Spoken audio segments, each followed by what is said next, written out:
Good morning children. 9ನೇ ತರಗತಿ ಮಕ್ಕಳು, ಹಿಂದಿ ಪಠ್ಯ ಪುಸ್ತಕದಲ್ಲಿ ಪುಟ ಸಂಖ್ಯೆ 52ನ ತೆಗಿರಿ. पाठ 7 पर्यावरण बचाओ.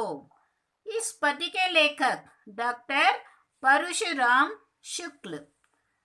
इस पद्य का आशय, ಈ ಪದ್ಯದ ಆಶಯ ಏನು ಅಂತ ನೋಡೋಣ. पर्यावरण ಪರಿಸರ, ಬಚಾವೋ ಉಳಿಸಿರಿ. पर्यावरण बचाओ. ಈ ಪದ್ಯವನ್ನು ಬರೆದಿರೋರು ಡಾಕ್ಟರ್ ಪರಶುರಾಮ್ ಶುಕ್ಲ. ಆಶಯವನ್ನು ನೋಡೋಣ. ಪದ್ಯದ ಆಶಯ ಏನು ಅಂತ.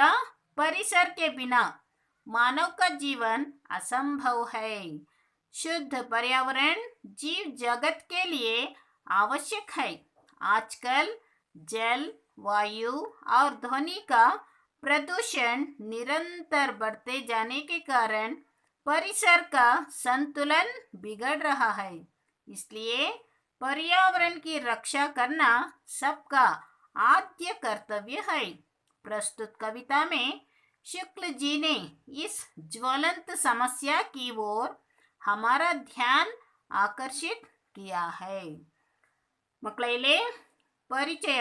ಇಲ್ಲಿ ಪರಶುರಾಮ್ ಶುಕ್ಲ ಅವರು ಕವಿ ಏನು ಹೇಳಿದ್ದಾರೆ, ಪರಿಸರವನ್ನು ನಾವು ಹೇಗೆ ಉಳಿಸ್ಬೇಕು, ಇದು ನಮಗೆ ಎಷ್ಟು ಅವಶ್ಯಕ ಅಂತ ನೋಡಿ ಈ ಪದ್ಯದ ಆಶಯ ಏನು ಹೇಳಿದ್ದಾರೆ ಅಂತ.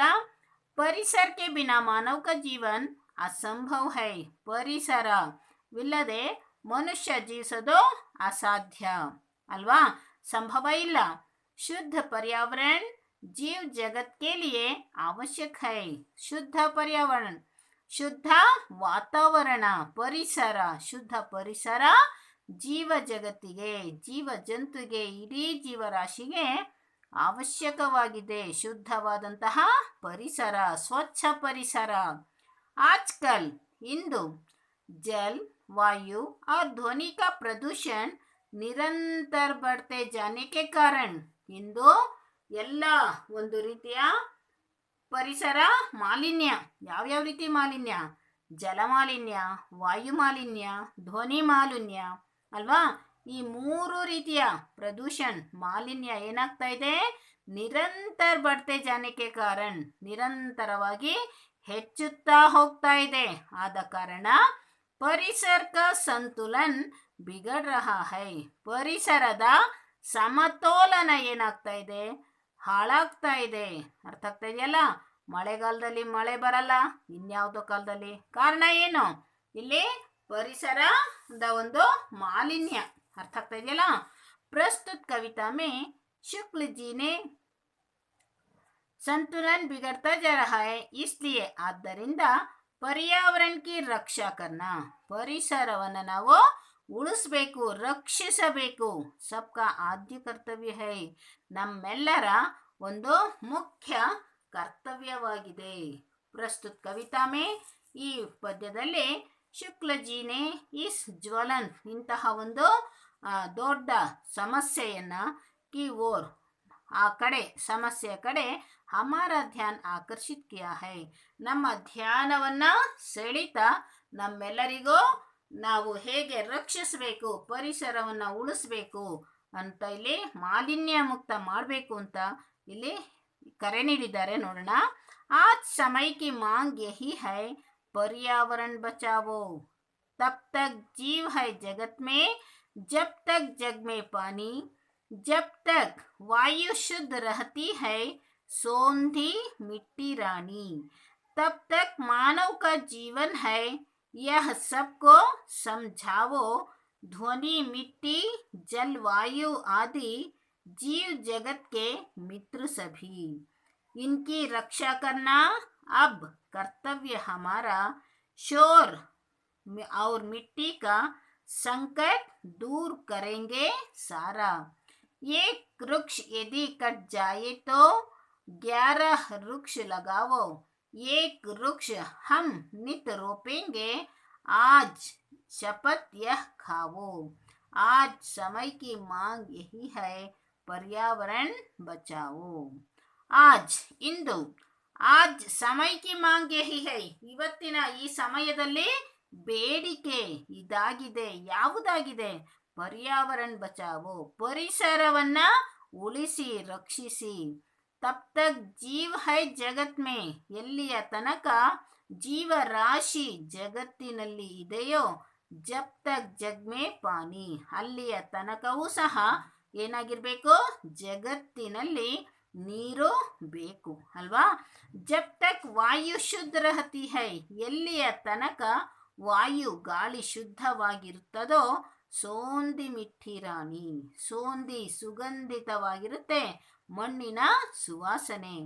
ತಬ್ ತಕ್ ಮಾನವ ಕಾ ಜೀವನ್ ಹೈ ಎಲ್ಲಿಯವರೆಗೂ ಮಾನವ ಜೀವಿಸ್ತಾನೋ ಜೀವನವಿರುತ್ತೋ ಯಹ ಸಬ್ಕೋ ಸಮझाओ ಇವೆಲ್ಲವೂ ಸಹ ಇದು ಮಾನವನ ಒಂದು ಜೀವನಕ್ಕೋಸ್ಕರ ಇವೆಲ್ಲವೂ ಸರಿಯಾಗಿ ಇರಬೇಕು. ಪರಿಸರ ರಕ್ಷಣೆ ಮಾಡಬೇಕು. ಧ್ವನಿ ಶಬ್ದ, ಮಿಟ್ಟಿ ಮಣ್ಣು, ಜಲವಾಯು ಏನಿದು ಮೌಸಮ್ ಕ್ಲೈಮೇಟ್ ಅರ್ಥ ಆಯ್ತಾ. ಆದಿ ಜೀವ್ ಜಗತ್ಗೆ ಮಿತ್ರ ಸಭಿ ಶಬ್ದ ಮಣ್ಣು ಅರ್ಥ ಆಯ್ತಾ, ಕ್ಲೈಮೇಟ್ ಮೌಸಮ್ ಇವೆಲ್ಲವೂ ಸಹ ಜೀವ ಜಗತ್ತಿನ ಎಲ್ಲ ಜಲ ಎಲ್ಲ ಸಕಲ ಜೀವಿಗಳಿಗೂ ಸಹ ಇವರು ಮಿತ್ರರಾಗಿವೆ. ಇನ್ಕಿ ರಕ್ಷಾ ಕರ್ನ ಇವುಗಳನ್ನು ರಕ್ಷಿಸುವುದು ಅಬ್ ಕರ್ತವ್ಯ ಹಮಾರ ಈಗ ನಮ್ಮ ಕರ್ತವ್ಯವಾಗಿದೆ. ಶೋರ್ ಔರ್ ಮಿಟ್ಟಿ ಕಾ ಶೋರ್ನ ಅರ್ಥ ಏನಪ್ಪ ಅಂತಂದ್ರೆ ಕೋಲಾಹಲ, ಊಂಚಿ ಔರ್ ತೀಖಿ ಆವಾಜ್. ಶೋರ್ ಶಬ್ದ ಕರ್ಕಶ ಅರ್ಥ ಆಗ್ತಾ ಇದೆಯಲ್ಲ. ಯಾರಿಗಾದ್ರೂ ಶಬ್ದ ಏನಾಗ್ತಾ ಇರುತ್ತೆ ಬರೀ ಶಬ್ದನೇ ಕೇಳಕ್ಕೆ ಕಷ್ಟ, ಇನ್ನು ಕಂಟಿನ್ಯೂಸ್ ಆಗಿ ಒಂದೇ ಸಮ ಶಬ್ದ ಮಾಲಿನ್ಯದಿಂದ ಏನಾಗಿರುತ್ತೆ ಅಸಮಾಧಾನ, ಕಿವಿಗಳಿಗೆ ಒಂದು ಅಸಮಾಧಾನ ಮತ್ತೆ ಕಿವಿ ಕಿವುಡು ಸಹ ಆಗುತ್ತೆ ಅತಿಯಾದ ಒಂದು ಇದರಿಂದ.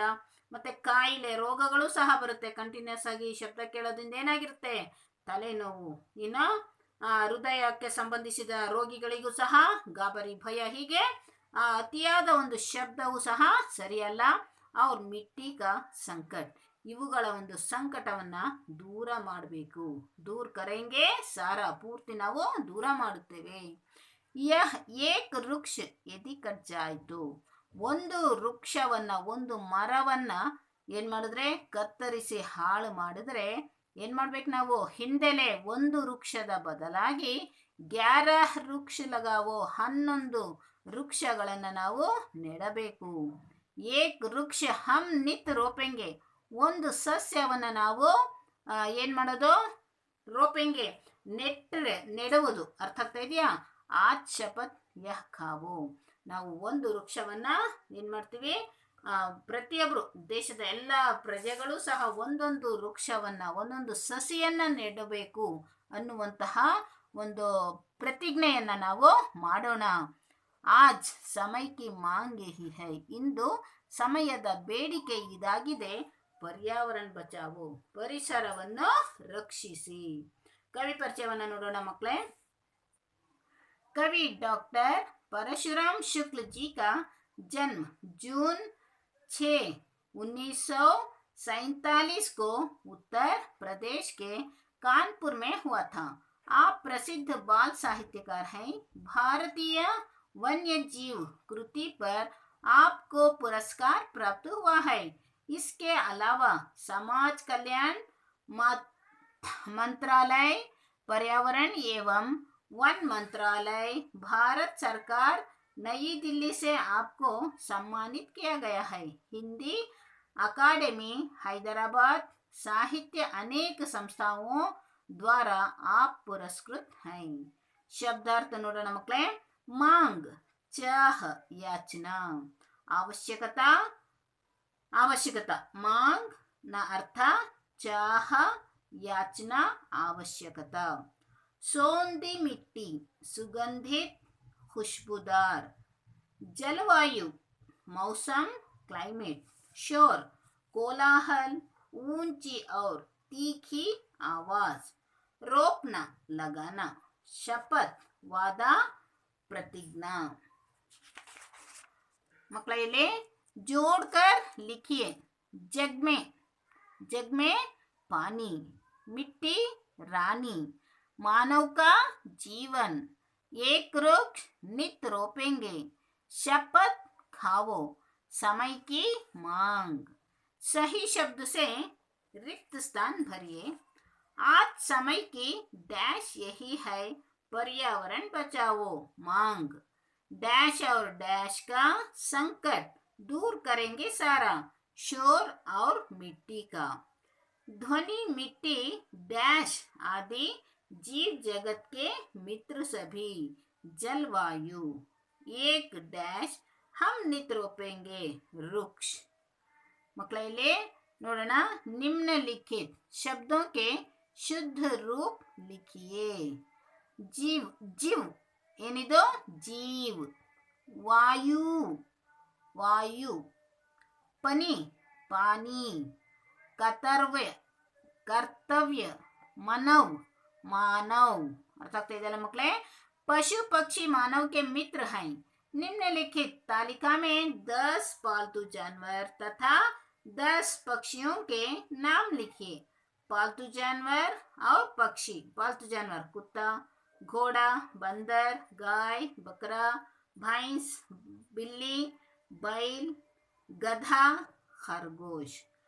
पक्षी, कबूतर, बत्तख, तोता, कोयल, मुर्गा, मोर, कौवा, गोरैया, चील, बुलबुल, तीतर इत्यादि।